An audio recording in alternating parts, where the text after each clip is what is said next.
Welcome, NBA fans, to our Q&A about NBA draft picks Jaylen Brown and Tyrone Wallace from the University of California. Here with me today is Cal Hoops beat writer from Rivals.com, as well as the guy from NBALord.blogspot.com, Ben Parker. Ben, my man, how you doing? I'm doing good. Got to be back on the show, man. It's been too long. I know, man. It's been about a year. And as I discussed with you before, you've probably had a good month this month, haven't you? Yeah, it's been a lot of fun. Just breaking down the NBA draft and seeing both Jalen and Tyrone get picked. It's been a great month for Cal basketball. So just seeing those guys go where they went and everything. So it's been a lot of fun. Exactly. And guys, that's what we're going to be doing. I'm going to be asking Ben here questions about both Jaylen Brown and Tyrone Wallace. I highly recommend that you check out Ben's work. I will leave all the links down below. So, Ben, let's get it kicked off. As NBA fans know, and as you know, Jaylen Brown was the 3rd overall pick to the Boston Celtics, and Tyrone Wallace, the last pick, 60th overall in the 2nd round to the Utah Jazz. And, Ben, you dropped some knowledge in one of your recent blogs that the last Cal players to go this high were Jason Kidd, 2nd overall to the Dallas Mavericks in '94, and I hope I don't butcher this name, but Sherf Abdur-Rahim, I hope I got that right, 3rd overall pick to the Grizzlies in '96, and you also posted that Jaylen Brown and Abdur-Rahim both went to Wheeler High School in Georgia. I didn't know that. Yeah, they did. No, yeah, so that's right. So it's been a little bit of time since Cal's had guys go this high. So yeah, Jason Kidd went number 2 to Dallas, as you mentioned, and then the name is Sharif Abdur-Rahim is how you pronounce. Yes, Sharif Abdur-Rahim is how you pronounce that. And yeah, he went 3rd overall to the Grizzlies in '96. And yeah, both Sharif and Jalen both went to the same high school in Georgia. And so what's kind of cool is that 20 years apart, the number 3 overall picks both went to the same high school and both went to Cal. So small world and kind of a crazy fact there. Exactly. Like when I saw that, I was like, yeah, gotta feature that because that was some good knowledge that you dropped on those NBA fans just now. So that's very good. Okay, so here it is, guys. Ben, in your opinion, Jaylen Brown was drafted 3rd overall because, and there's probably a lot of answers. Yeah, I think the bottom line is we had a media teleconference with head coach Kwanzaa Martin of Cal back on Tuesday. I think it was Tuesday or Wednesday, one of those days, just to preview the draft. And what he said was he felt like Boston was probably the best fit for Jalen out of any of the teams that could drafted him, just because of the team that they're building there. The quality coaching that's gone to Brad Stevens, the fact they're a playoff team. And so I agree with him that Boston was probably the best fit for him.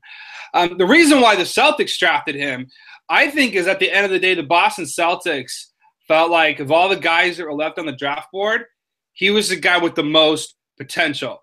And we were able to ask, I was able to ask on that teleconference, I was able to ask Konzo just who he thought Jalen reminded him of. And he compared Jalen to Dominique Wilkins and LeBron James just in terms of his overall athleticism.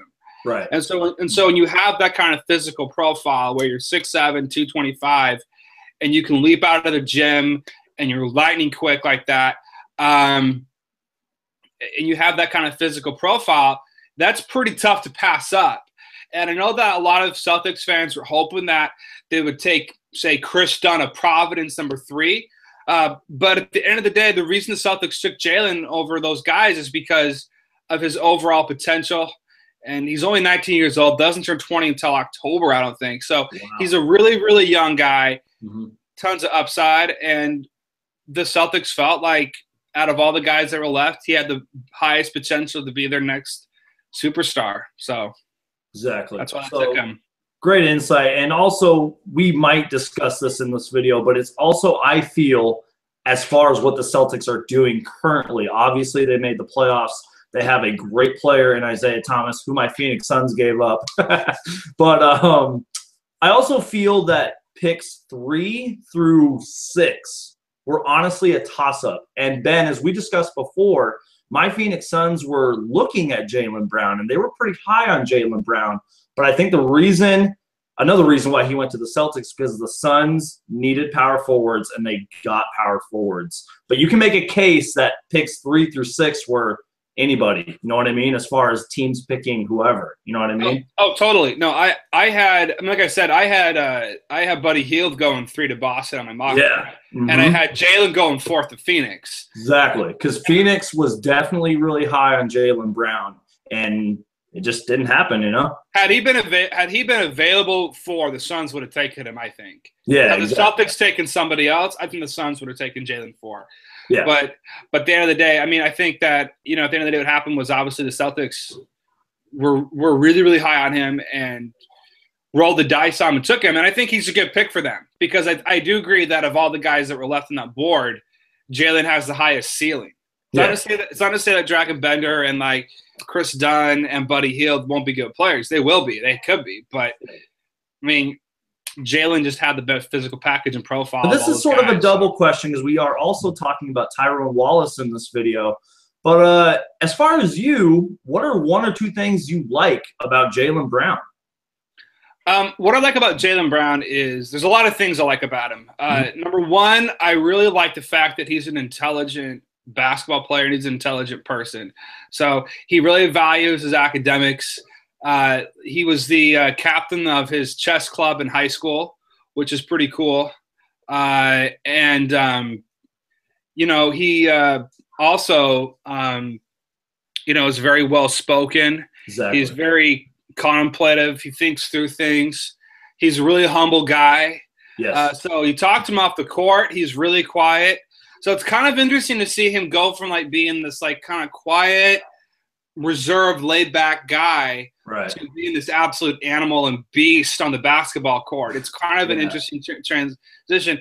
But as far as his game, I mean, he's an absolute just beast in transition. He runs the floor extremely well. He gets after it on defense. He thrives in the transition, loves to throw it down and dunk it. And he's pretty skilled in terms of his ability to handle the basketball. Cal had him running the point guard position a little bit last year. So that's something that I think he's hoping to be able to do. So he's a guy that really ultimately right now can play positions 2 through 4 and might even be able to play the 1 position as well in time. So he's very versatile. So his versatility is what sets him apart from other prospects. That's awesome. Yeah, and from the research that I've done on him, as you said, he just seems like he's really mature for his age. And I also like his competitive spirit. You know, I took some notes here, and it seems that Brown is mature. He wants to play with passion, and he's even gone on record that he always feel like he has something to prove, especially with these Celtics. And Celtics fans booed the pick, but I don't think it was because of Jaylen Brown. And what this reminds me of is Kristaps Porzingis. Remember last year? They booed that pick, but it wasn't really because of him. It was just because of the situation. The Celtics drafted 6 players, and I'll go back to this again. I don't feel like they're going to keep all 6 of those picks. Jaylen Brown's going to stay there. I feel like the Celtics made a good pick with Jaylen Brown.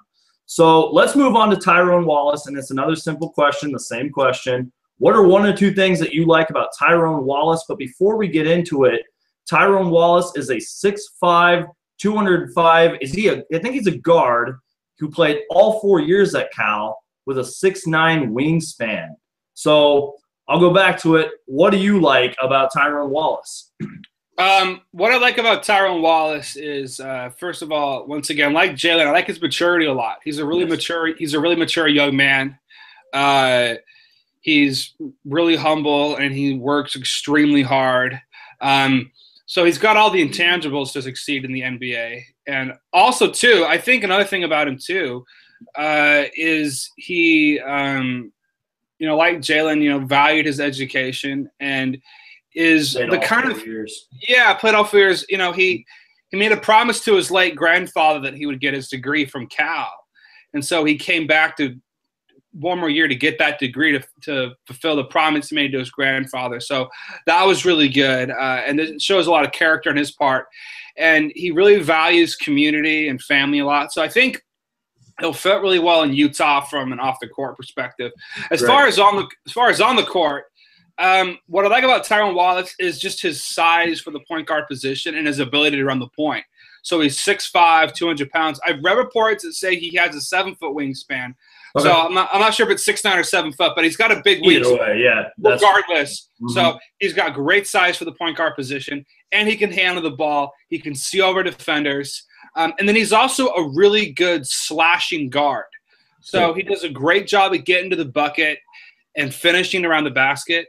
So those are the things that he does well. And he also rebounds well, defends well, and I already mentioned his ability to get assists and get steals. So he can do a lot of different things. So the reason why he has a good shot at staying in the NBA for a long time is he's a guy that he's the kind of guy that will get you like a Ricky Rubio kind of stat line where he's got like 10 points, like 8 rebounds, like 7 assists, and like a couple steals.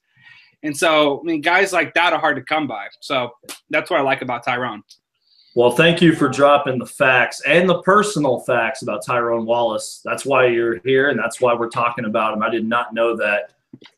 It's interesting, too, that you mentioned that he wanted to get his degree because in his junior year, he averaged 17 points, and he played a total of entire Cal career, 129 games. So that's really good that he ended up staying.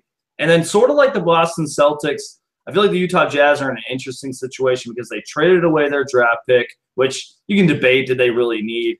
And they have a lot of guards, George Hill, Gordon Hayward, Shelvin Mack, Trey Burke, and Ruel Nato, which, personal note, I really like Ruel Nato. I think he's a good player. And I feel like he can fit because I highly doubt that the Jazz are going to keep all of those players. So, Ben, Tyrone Wallace brings what to the Utah Jazz? And I know that you sort of touched on that, but what do you think he can bring? Because I feel like he's going to be really motivated, not only being a late last pick, but being on a team with already a few guards on that team. Yeah, well, what other sort of thing? So we had a teleconference with Tyrone on Friday after he got drafted. And, you know, first of all, he talked about just how excited he was for the opportunity to get drafted. And he was really thankful to the Utah Jazz organization for giving him a chance to prove himself. That being stated, he also talked about how he carries a chip on his shoulder. And it's not so much from being the 60th pick, but, you know, he was the only guy drafted that wasn't invited to the NBA Combine. Another fact for you. Okay. So he's the only guy that was drafted that didn't get invited to the Combine. So I think he carries that on his shoulder as well. And that provides him an extra motivation. But I think what he'll bring to the Utah Jazz is, you know, the Utah Jazz, and in my mock draft, it's interesting. I had the Jazz drafting him, but I had him going a little higher. I had him going 42 instead of 60. Yeah. But I had them taking him. And the reason why is because the Utah Jazz are not totally sold on their point guard position. As you kind of touched on already with George Hill, Nato, you know, and Shelvin Mack, like they're not sold on the point guard position. And what Tyrone brings is he brings some flexibility because if he proves himself in training camp and does well, he, A, makes some other guys expendable because he's younger than them, so they can develop him more. And then, B, he can play both the 1 and the 2 because of his size. Exactly. So he's a guy that can come in and play the point guard position and the shooting guard position and do both of those things. And he can also defend. And I also think, too, he's a guy that can come in right away in training camp and sort of push the point guards that they have and make them better. So I think there's a lot of things that he brings to the table. One other thing, I was on a show the other day. I was on almightyballer.com, I believe it is. I was on their podcast. And one of the things on there is that Tyrone is used to playing with quality big men. And the Utah Jazz, as you know, have quality big men in Derek Favors and Rudy Gobert. You know, and so, you know, the Jazz also want point guards that know how to play with those kind of big guys. And Tyrone is used to playing with quality big men. So he played with Ivan Rabb this year, and Ivan Rabb is coming back for a sophomore season, but had he declared for the draft, you know, he would have gone, you know, in the top 10. Wow. Easily, I think. Yeah, so he could have left. He's coming back for a sophomore year. So he played with Ivan Rabb. He played with David Kravish, who is currently playing overseas in Finland, but he was a kind of borderline NBA guy. And then he also played with Richard Solomon, who is going to be playing with the Phoenix Suns summer league team. So, Wallace is used to playing with big men and playing the pick and roll with them, and he knows how to get big men involved. So I think that's another thing he brings to the table is he won't have any issue playing alongside guys like Derek Favors and Rudy Gobert. So that's another plus he has as well. Ben dropping the knowledge and the facts for us. That is incredible. And it's also the thing with Tyrone Wallace is that they drafted him for a reason. They didn't just go, oh, he's available, let's draft him. No, they drafted him for a reason. And I will repeat this 1,000 times. The Celtics and the Jazz are going to make a lot of moves, especially the Jazz with all those guards. That's why Tyrone Wallace is on that team. And then the facts that you brought. And then, again, I'll say this. He averaged 17 his junior year. That's pretty good. And then you've said it earlier in the video and just now, his size, 6'5", 200. I like that. All right, Ben, that's really and final question. What are things that both Jaylen Brown and Tyrone Wallace need to improve on? Obviously, they are both young, but both of them have size and versatility. But in your opinion, what do they need to work on? Well, let me first touch on Jaylen. What Jaylen Brown needs to work on is he needs to work on his decision-making, and he talked about this in his post-game, in his post-draft press conference. I think he talked about that he needs to work on his decision-making, and he needs to – on the court, yeah, off the court, no issues at all. But on the court, he needs to work on just his decision-making in terms of, okay, when do I, dish it off to a teammate inside? When can I go full throttle and go for the hammer dunk? How do I change speeds? Because something that he had an issue with is, because I got to see him sort of progress throughout his freshman year at Cal. And he first got to Cal, he had issues with he would try to truck people. He would try to run over people like he was a running back. And, when he's in the open floor, he caused a lot of charges, a lot of fouls. So he's going to have to adjust to the NBA speed and be able to sort of change his speed, change directions, and avoid getting fouls called on him. And then he also needs to improve his shooting ability. He shot around 65 or 66% from the foul line last season and like 29% from three. So if he wants to become if he wants to reach his max potential as a wing, he needs to improve his shooting percentages.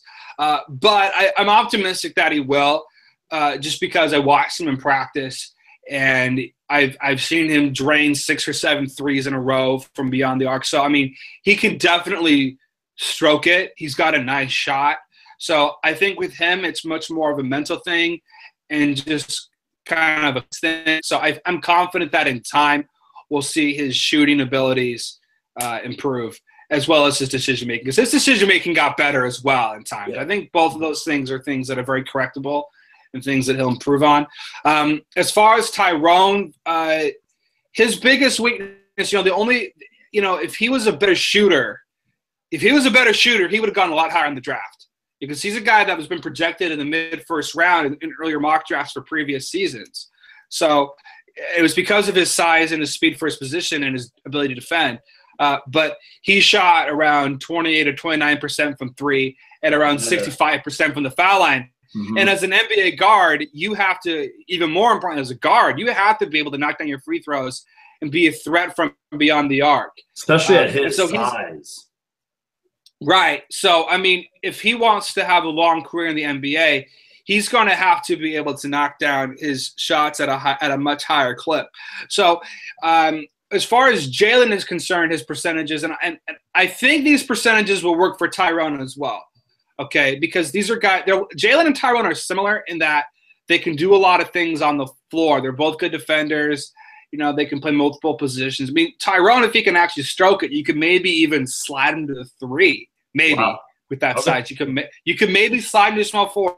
Maybe I'm just saying that the option would be there if he could stroke it a little bit because he can slash and attack the rim really well. But for Jalen, certainly, a guy that I was sort of thinking about was LeBron James. Just in terms of LeBron 35% from three, 75% from the line, they'll be fine. Exactly. And I feel like it's also the situation of they're both going to two different situations with vets and different players, different role positions. And then, as you mentioned with LeBron James and the percentages that they need to shoot, it's not like they brought in both guys saying, you need to train to three. No, not at all. They can just work on that and become better for their teams. So that's definitely good knowledge and definitely great statistics and great info. Ben, thank you so much for dropping the knowledge and the facts on here. Thank you so much for being on the show again. I really appreciate it. Is there anything else you want to say before we get out of here?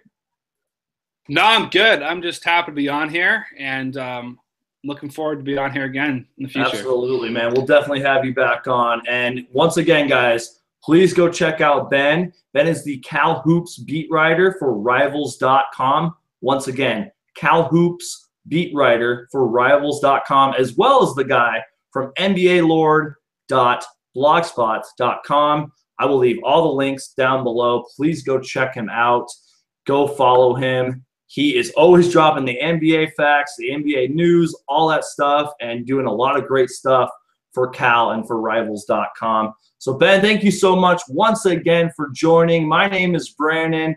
I make NBA videos and a whole lot more. Please subscribe for future videos, and we'll see you guys next time.